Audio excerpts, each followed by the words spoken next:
According to UN Environment, in a study carried out in 2018, every year more than 300 million tons of plastic are produced around the world.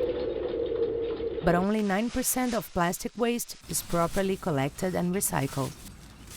79% is disposed of in the environment, and 12% is incinerated, destroying the ozone layer.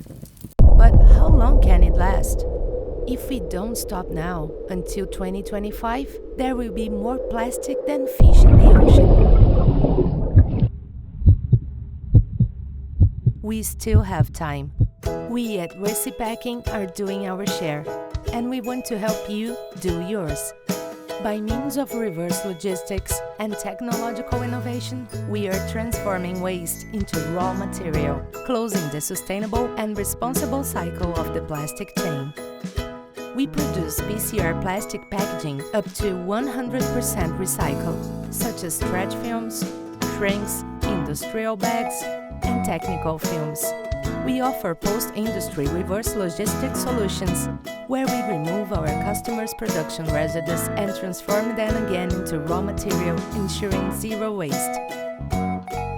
Moreover, we also use post-consumption reverse logistics through environmental compensation. Our reverse logistics system is 100% audited and guaranteed through our seal, which ensures that the product carries intrinsic values of a good history, it has fulfilled its purpose, crossed the productive chain, generated income to families, and left beneficial footprints. Recipacking, waste generating value.